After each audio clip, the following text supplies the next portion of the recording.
every time. I feel that every time.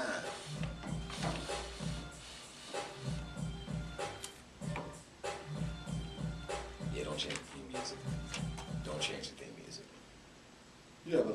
You have it locked right here to your listener-supported public radio station. That is KBBG FM 88.1 Waterloo. And of course, you know when you hear my voice, that is Sawyer J at the top of the 6 o'clock hour every Friday. It's time for another exciting evening of sports talk right here on your listener-supported public radio station. Put it on the line. And of course, you know the usual suspects are in the building today. Well, minus one. We do have C's back in the building with us today. And of course, ladies and gentlemen, you know how we run the show. We basically throw out the topics to our listening audience. Of course, we discuss the topics and then we open up the phone lines roughly 20 minutes into the show where you can give us a call, 234-1441. We truly enjoy interacting with our listening audience, 234-1441. Anything that we are discussing today, anything that you want to discuss in the sports world, we are more than willing to talk these things out. Of course, like I said, ladies and gentlemen, the usual suspects are in the building today, minus Joey Man. C's back in the building. He was gone last week. Buddy is here today. My friend, how are you doing today? Pretty good, you know. Weather's starting to warm back up again. Pretty soon we'll start grilling outside. We can't get a break though, because if it warms up, we get rain, which is going to turn to ice tonight. But you know, I mean, pick your poison. Do you want it to be 8, 10, or 20 below, freezing cold, or can you deal with the freezing rain? If you had a choice, which one is it? You know what? Honestly, I think I'll take the freezing rain. Why? Okay. I'll take the rain. I thought you was getting ready to say I'll take the cold. No, it's not as cold, and you know I can put up with it icing over overnight. It's gonna melt the next day anyway, because the next day is gonna be 40-something, 30-something degrees. Great point, because I think if I recall when I did the show, the Night Flight show last night, I recall giving a 7-day forecast. We're looking at 30-degree temperatures pretty much from here on out. I think next week we're going to get into the 40s. But you know, the bottom line is, ladies and gentlemen, we deserve it. Okay, yeah, we deserve to have some good weather come our way. Again, ladies and gentlemen, we do have a lot, and I mean a lot of sports topics to get to. You know, we have so much to talk about. We rarely get to all of our topics, so we'd like to just jump right into our sports talk. First, we want to start off with some local news. Of course, we all know our young ladies at West Waterloo went down the state today. They took on Southeast Polk. Southeast Polk was 17-6 on the year.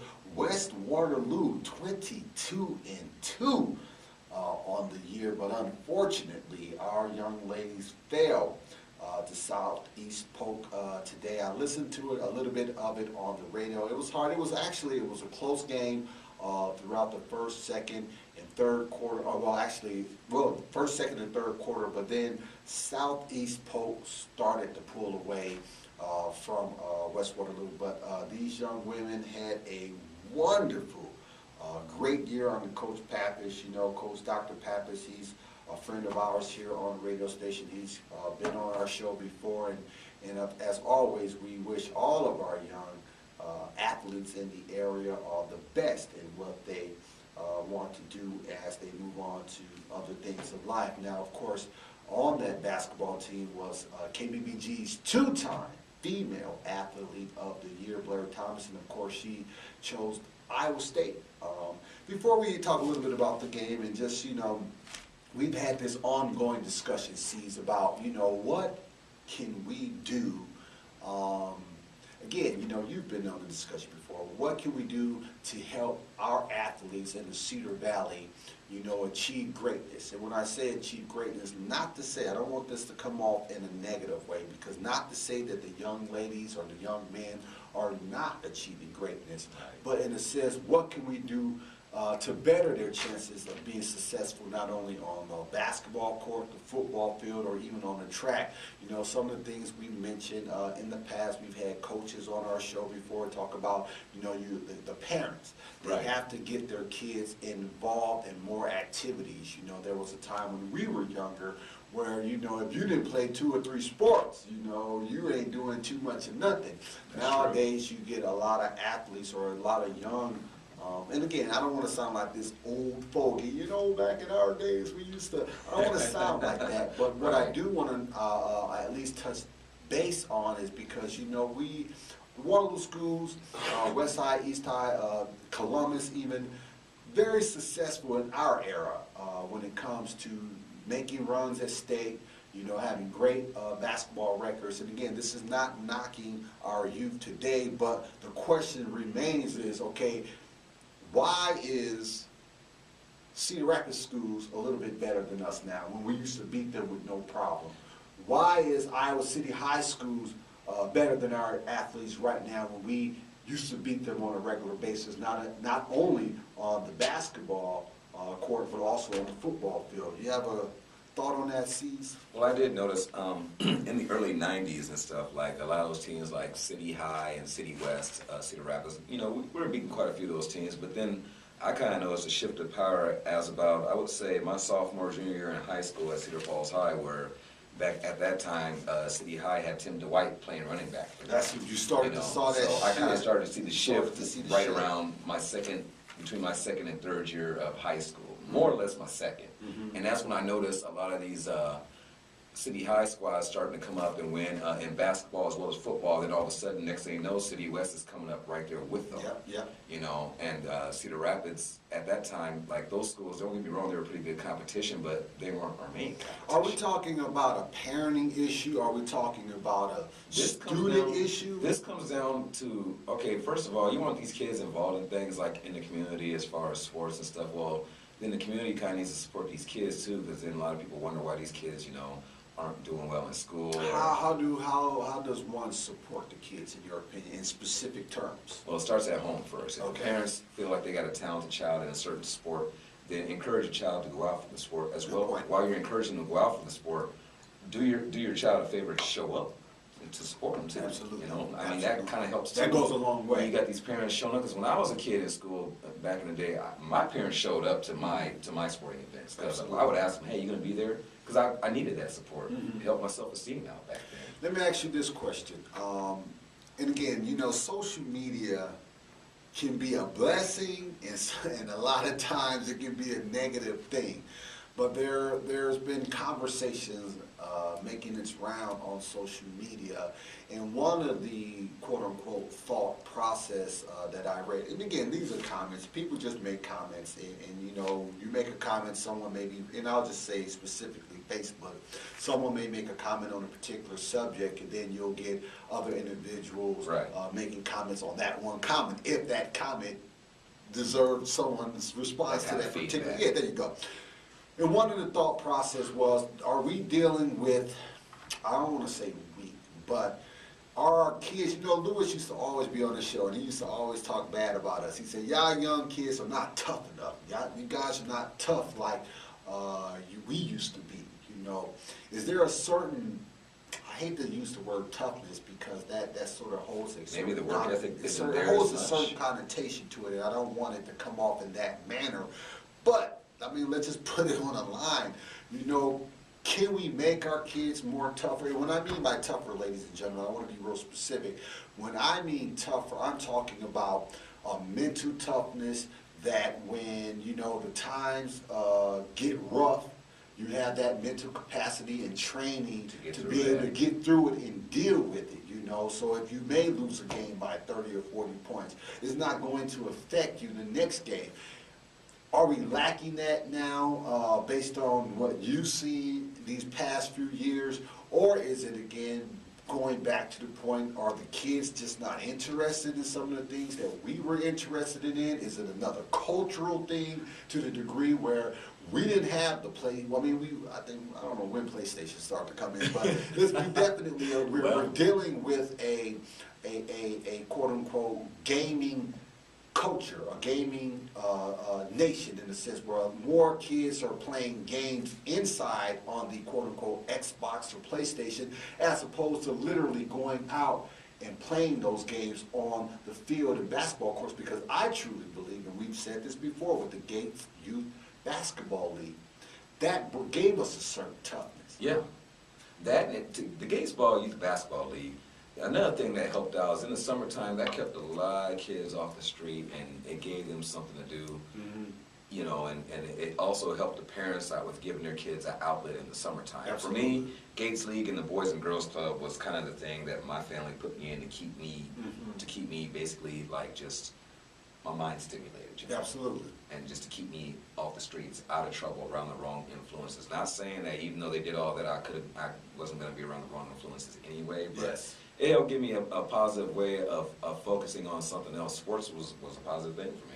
I think, you know, one of the things, you know, I'm glad that they were able to build that sports complex downtown. Yeah. Because I think that'll it's another something for maybe the kids to do to get involved in, because I know they got basketball courts, volleyball courts, or track. And who knows, they might even put together maybe even an AAU squad down there or even sponsor one. You know? And here's another thing, you know, is AAU basketball hurting these athletes? Because the reason why I throw that question out there, because a lot of times when these young men are in AAU basketball, that takes a lot of time. They do a lot of traveling, they have to do a lot of practicing, which may cut into some of the quote-unquote other sports that they can partake in, because that was another thing that was said on the social media that, again, when we were young, well, I do know that also playing AAU sports, you cannot be a part of high school sports during that time.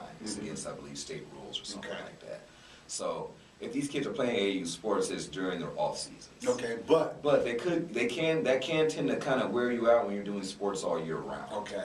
Now here's another thing I want to say. Again, going back to these two-star athletes, do you think that two sports, that's what I meant to say, dealing with these two-sport athletes, do you think that having a young man or a woman in more than one sport, do you believe or think that helps the mental toughness or just help them all around in whatever sport that they want to partake in as they get older and older into the high school life? I think it helps the mental toughness just because with each sport, you know, you're coached and you're approaching it and training a different way. So you're basically mentally preparing your body, you know, from head to toe in that sport as well as physically. So I think, you know, in a sense, I did multiple sports in high school and mentally it helped me prepare and stay in shape physically also for the next sport. Yes. You know, and just sort of going back to West Waterloo again, for those that are not aware, unfortunately, our young ladies, Coach Pappas and crew, had a wonderful season, but again, they fell short today against, you know, a pretty good Southeast Polk team, you know, and I think, I'm not making excuses, but I just recall when I used to play basketball, you know, when you travel, you know, it takes a lot out of you. You know, I remember one time when we did as a freshman, we did our first trip down to Mason City, you know, and we were good, our freshman basketball team at Central, but we went down there and we got beat bad by Mason City. You understand what I'm saying? Right. But my point is, you know, I don't want to take anything away from Southeast Polk, but, you know, obviously traveling may have or could have had an effect on the West Waterloo girls basketball team. But one thing we do know that we've had Coach Pappas on our show before, and he holds a summer basketball camp every year, so we'll definitely be touching bases with him, and I'll definitely want to ask his opinion on other things that the community can do to get more involved in our kids' lives, to make sure they have every opportunity to succeed. I mean, is that something that's so far-fetched? I don't think it's something far-fetched. I think, you know, our community out, to me personally, in some of these games that I've seen myself or that I've like read stats over, I just think, you know, a lot of these kids, they tend to give up in games at times or they get frustrated because, I mean, let's be honest, I mean, the crowds that they have in some of these games now are just not as big as what they used to be in the 90s. Absolutely. Right? When I was in the 90s, East High would pack the house. I mean, not just against West High, but against teams like Cedar Falls or Dubuque or Iowa City. I go to a home game, it's packed. Absolutely. You know? So, and again, that's where I go back to just, you know, just the whole social dynamics of things, you know, maybe the things that we had in place socially back when we were growing up, you know, that's another issue that we can put on the table and try to figure out what's going on. Maybe these young kids don't have those same social things in place. And again, one of the things we talked about was the Gates Youth Basketball League. We are going to open up the phone lines in another 5 more minutes. We still got plenty more things to talk about. We will be talking about the NBA, the NFL draft, and of course we're going to be talking about a little NCAA basketball. 234-1441 is the number. Sawyer J. My man C's is in the building with us today, and of course Joy Man he's out for the day. We'll just leave it at that. We do want to say another congratulations going out to Waterloo's Kyvan Gadsden. Of course, he was KBBG's Athlete of the Year, male Athlete of the Year as well. This young brother, he is at the Iowa State University, and he's going to be defending his 197-pound Big 12 championship come this Saturday at the McCausland Fieldhouse. So make sure you take a look at that on the television. Gadsden is Iowa State's first consensus #1 nationally ranked wrestler since John Reeder of 2011. So we definitely want to give a lot of love to Kyvan Gadsden, again, who's was KBBG's male athlete of the year. So make sure you guys stay tuned for that. All right, let's jump into NCAA basketball real quickly. Let's talk about Iowa State. Who's going first, Iowa or Iowa State? They're both 9 times out of 10. Both teams are going to make the tournament. I mean, they just don't have a complete collapse, which is Iowa is sort of scaring me right now, the way they've been playing these last 3 or 4 games. Not just them, Iowa State's doing the same thing. Iowa State, neither one have played well. Here's my question. What seed do you think Iowa will get, and what seed do you think Iowa State will get? I probably see Iowa as, I would say, maybe an 8 or 9 seed right now. And why is that, seed? They've had some really crucial losses towards the tail end of the season. They just lost to Michigan State the other night. That's something I watched it last night. Just recently before that, they had just lost to Wisconsin. Now Michigan State is a tough team. But so is Wisconsin. But North Carolina beat Michigan State. Okay. And at the time, North Carolina was 1-4 in the ACC. Everybody thought that they weren't going to play too well this year, and then they won 12 straight, going for the 13th Saturday against Duke. Let me tell you, I'll say it like this. I'm personally happy Iowa is losing, and here's what I mean by that. Because we've been Iowa fans for so long, and you know how Iowa does. It builds you up. Right. You get so pumped up, and you're ready. Iowa's going to do this, and Iowa's going to do that, and before you know it, they lose. So I'm glad they're losing now, so my expectations are not as high as it would have been if they were going into the NCAA. You mean kind of like that year they were the 3 seed, the tourney, and got knocked out by Western State?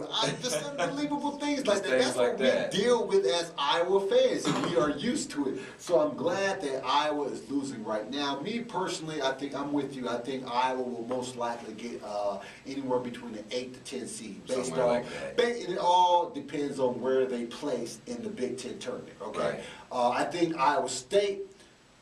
Let me put it like this. If they don't beat Kansas in the Big 12 tournament, they get a lower seed. Iowa State is going to get anywhere between the 5 to 8 seed. That's my opinion. But here's how I look at it.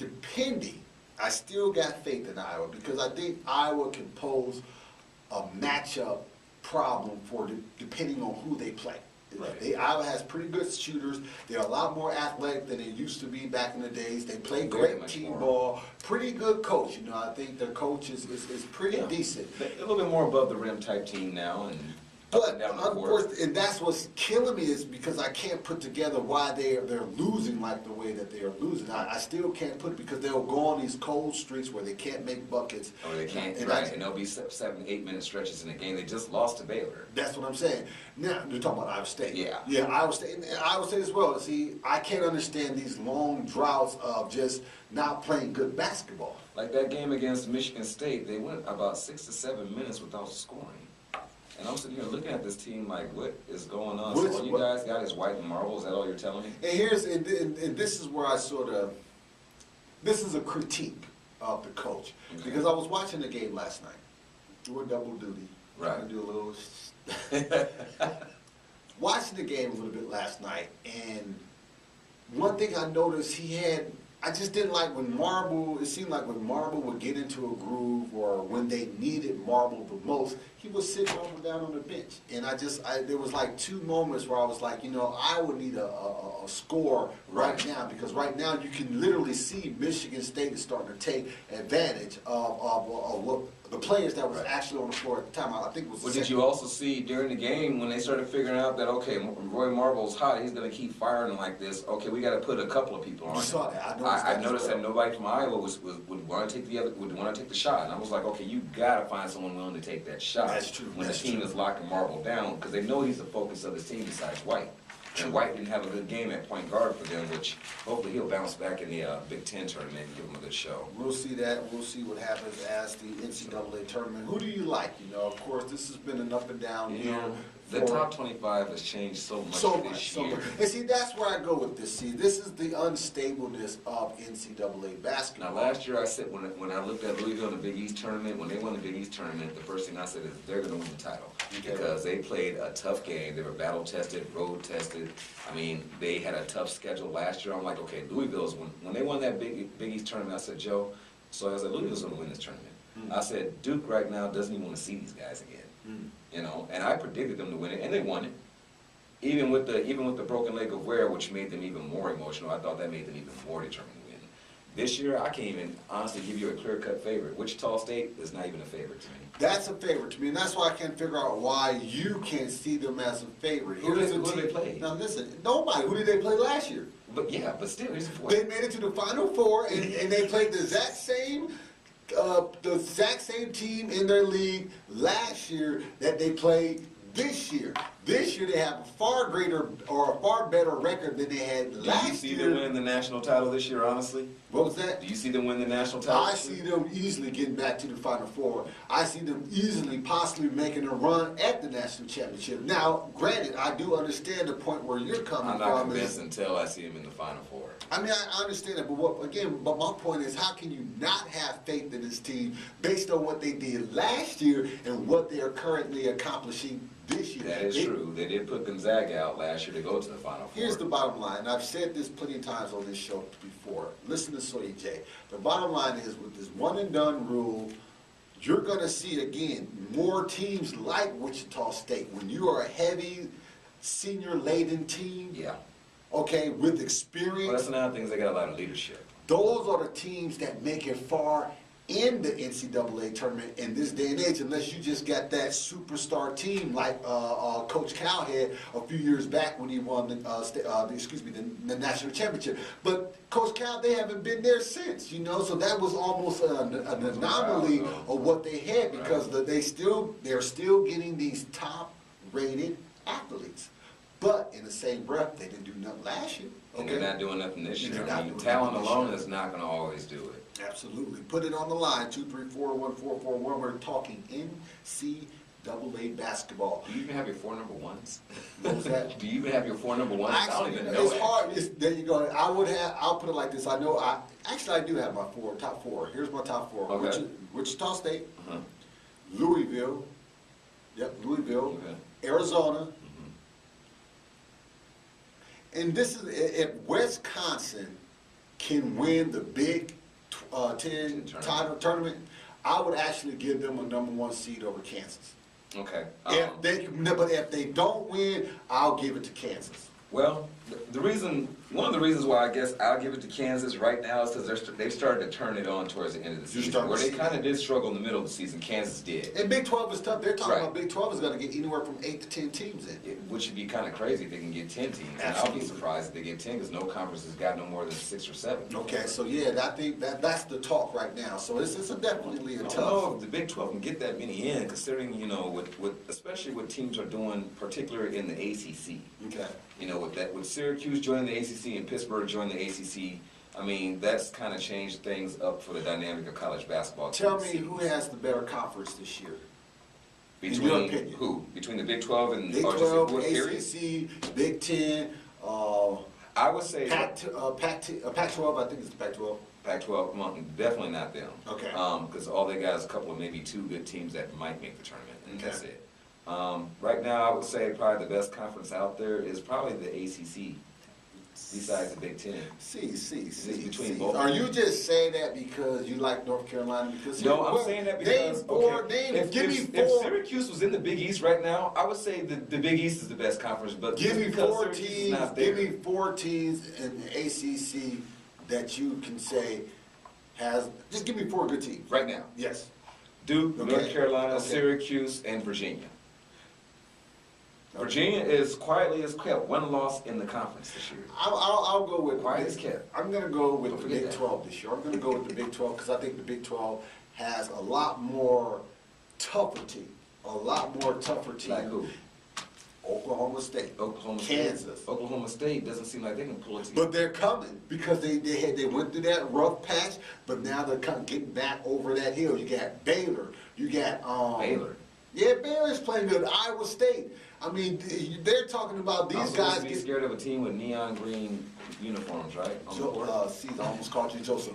These guys got 8 to 10 teams that can possibly make the NCAA tournament. Now that's what the experts are I don't saying. think the Big 12 is going to get that many in. Though. You don't think so? I don't think so. 234-1441. Do you disagree with me in C's? Let us know. 234-1441. So your JC's is in the building today. We've talked a little bit about our local sports, again with West High going down today against, Southeast Polk. And then, of course, we want to wish again Kyvan Gatson congratulations as he looks to defend his 2nd straight, or at least looks to defend his title in the Big 12 championship. The NBA sees. Starting to heat up. Okay, yeah, definitely. You can see that. I always said this before. There's 3 seasons. You got the first part of the season. You have after the All-Star break. Right. And then you have the playoffs. And each, it takes a step up during, quote-unquote, each NBA season. Right now, who is the top 4 teams in the NBA right now? Well, regardless if they lost last night, San Antonio got blown out. Miami's going to be one of my top 4, definitely. Okay. Indiana's another one, but they've kind of been stumbling a little bit. Of course, I've been telling y'all about Indiana. They did They have stumbled in the last 5 or 6 games a few times. Okay. Quiet as kept. I don't care what nobody says. Hey, you got to put San Antonio up in there. Okay. People might call them dinosaurs. I know we joke about it and we call them dinosaurs, but they always show up in the playoffs. Good point. Oklahoma City. Oklahoma City. Those are your top 4. Yeah. Here's my top 4: Miami, Indiana, San Antonio. Right. I'll take San Antonio over Oklahoma right now. Definitely. I'll even take the Clippers right now over Oklahoma right now. Are you sure about that? Absolutely. The Clippers are But 40. they don't have the best free throw shooting. The Clippers are 42-20. Oklahoma City 46-15. So there's just a 3-game roughly 3-game difference. And then you got San Antonio that's at 45-16. Here's why I'm going with the Clippers over Oklahoma. Because of the additions that they've added to the team. With Granger and with Big Baby. Yeah, I can understand that. I said adding AJ Granger to that team. I thought that would give them some energy and some help. Just like with Reggie Evans being traded to Indiana from Philadelphia, I feel like he's just a younger Granger. Only difference is he's healthy. Did that loss last night, San Antonio, Miami? Did that tell you something about Miami? San Antonio, or it was just okay, San Antonio won? Told me more about San Antonio. What did it tell you? It told me when healthy that they're geared up and ready to play against anybody in the league. That is right on point. And When they're healthy. San Antonio scares me. When they're healthy. Because Miami Heat was one lucky, I won't say lucky, but they were really one shot away from not making it, or at least getting to another game. If you think about that. Because San Antonio they were literally saying they were pushing the trophy out for San Antonio to celebrate. They should have won that in Game 6. They could have and should have won. But so yeah, San Antonio is definitely a scary team. But my question though to you is, can San Antonio get out of the West? That's the question. You got these young guns. You got Houston they're looking real good. They're looking real good. That kid Parsons down there at Houston's unheard of. Portland, they sort of. Portland, they're doing pretty good. They're in the top. They're seeded 3 or 4. I'm just not convinced with Portland yet. Clippers and Golden State. The reason why I'm taking Golden State because they've been there and they know. And I think with Golden State, if they get on that hot streak, they can cause a lot of trouble. I think Golden State needs one more big man though. Okay. Can San Antonio get out the West? That's the question. To be honest with you, yeah. Tell me why and how.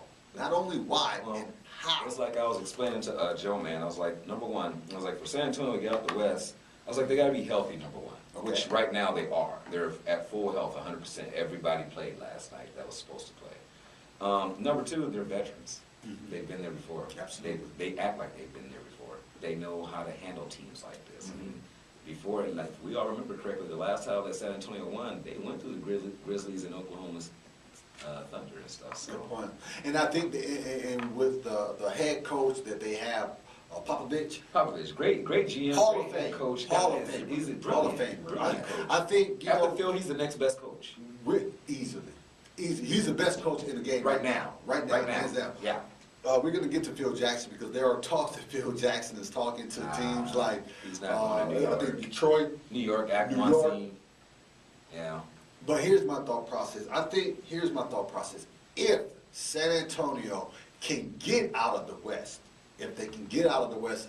I don't think they'll have enough energy to sustain a 7-game series to beat the Miami Heat. I still think right now with the additions of Greg Oden, I think that's going to give Miami an edge over a San Antonio team. Because to me, the only team that Miami has to worry about stopping this LeBron, not one, not two, not three. The only two teams I think that can do that is Indiana and San Antonio.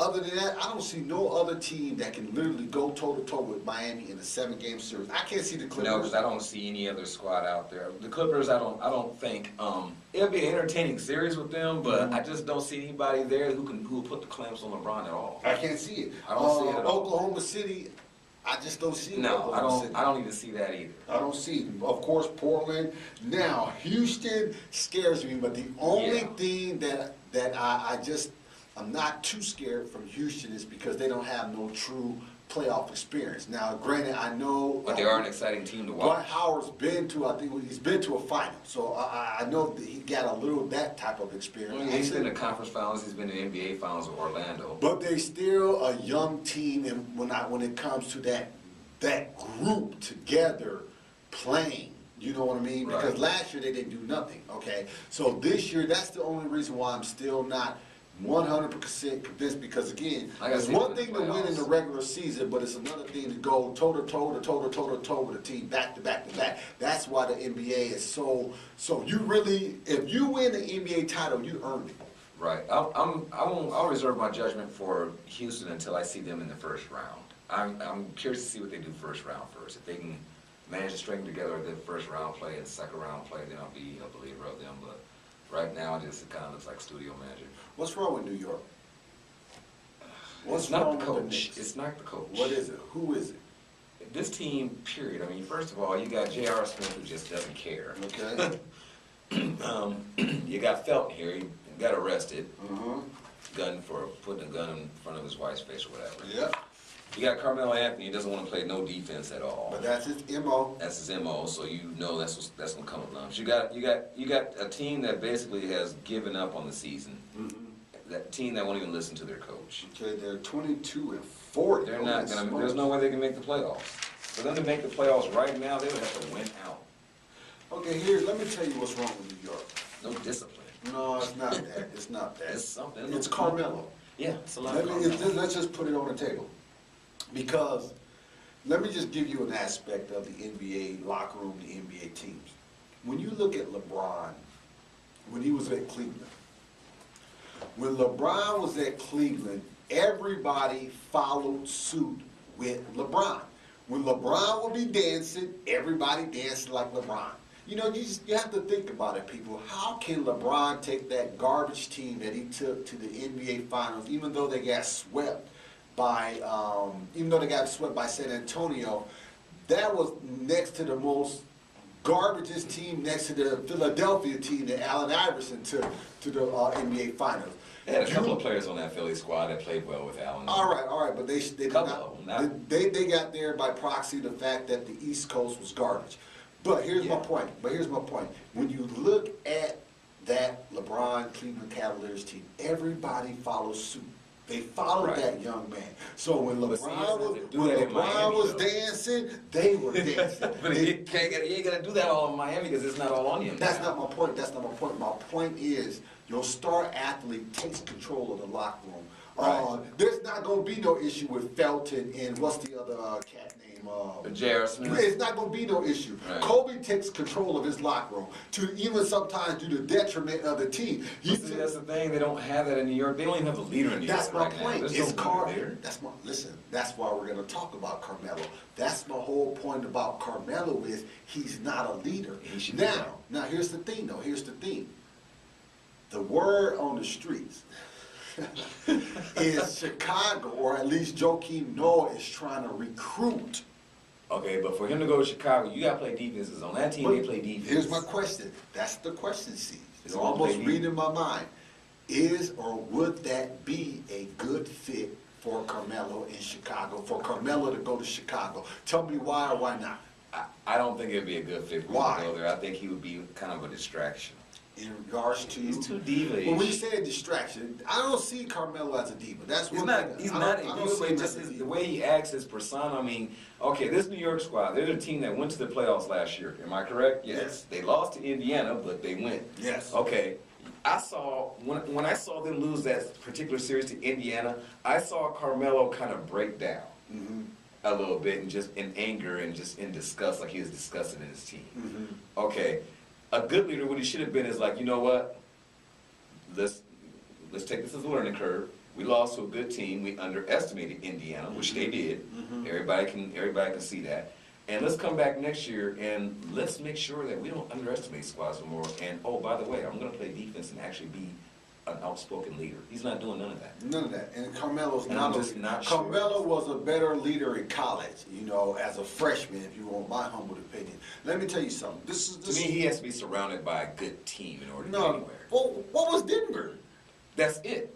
Well, see, that's what. Let me tell you something about Carmelo. That's I don't know what's going That's all on. he had. Hold on. Should have never left Denver. I don't know what's going on in Carmelo's mind because that was a great team. Thank you. That Carmelo was on. I don't know why he left. Why Georgia. I do not have know no why. clue. But the only thing I can think of is maybe he went to go to New York to get better marketing for his. For what? Maybe for a future contract or something. What? I mean, what? But I mean, you don't see him in commercials like you see Right. LeBron. You don't see. I mean, come on. So, I personally don't know why he went to New York. I don't know what the lure was that got him there. here's what I hear. Of course, I don't know how true this is or how factual it is. Well, his wife Lala he's from New York. His wife Lala, that's from the area. She wants to from the live area. there, So blah, let's blah, go back. blah. So that was the quote unquote word on the street as the reason why. But to me, you Happy can't. wife, happy life. Well, here's the thing. Now you're talking about leaving. Okay, so I mean. To me, it's all on Carmelo. I don't see Carmelo as that leader. Now, Carmelo is going to go down He needs to say as something. a second-hand Allen Iverson. Because Allen Iverson, albeit wild child that he was a better leader than Carmelo Anthony. Allen Iverson put his heart into the game. Heart into the game. Okay, he put his heart. Carmelo, I don't see his heart in these games. Did you see the last time they lost? Right.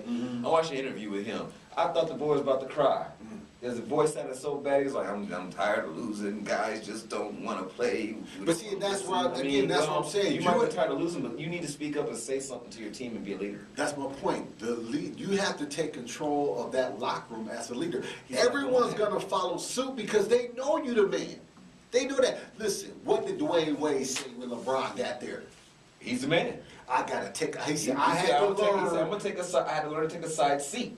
because he knows LeBron came is in. playing at the level where I gotta take a side step. Exactly. You know, I can't stop this man because he's actually playing at a better level than I am. But And I'm the great. thing is, with Wade, he's a good leader for that. He knew when bringing LeBron in, he made sacrifices for this team to win. Listen, he recruited LeBron, so that's what I'm saying. I'm looking at Joakim He Noah, made and my sacrifices. question is, could it be that if he gets to there, is he gonna get? He might just get that right discipline that he needs with Coach Thibodeau. Because one Thibodeau's thing, a good coach. that he's a great coach Great coach. because he's gonna do what he's gonna do, Right. regardless if you a star or Definitely, not. definitely. Regardless. And that's what you need. And you see, he's doing more with less. Absolutely. So, he's done with, look what they did last year. It's not like he can't win with or without Carmelo, Listen, basically. I was scared of Chicago last year without Derrick Rose when they were playing Miami. So that's a great coach. So again, could that be what Carmelo needs? Is a coach with a little bit more discipline? He needs a coach, especially because he obviously doesn't have it. He definitely needs a coach level. that's not going to take just the antics. Okay. He needs a very strong-minded, disciplined coach, not someone that's rough around the edges. He just needs a coach that that basically commands his team in his locker room. Put it on the line, 234-1441. Of course, so your JCs is in the building today. The phone lines are open up. If you have any thoughts or questions on any topics that we've discussed so far today, we truly enjoy interacting with our listening audience. All right, C's. If I'm a coach, if I'm an NBA basketball coach, okay, I'm going to say this much before we end it on that one. And I have this good team. To me, great teams play well because their coach commands the locker room. Okay. That and the fact that the teams believe in what he's doing.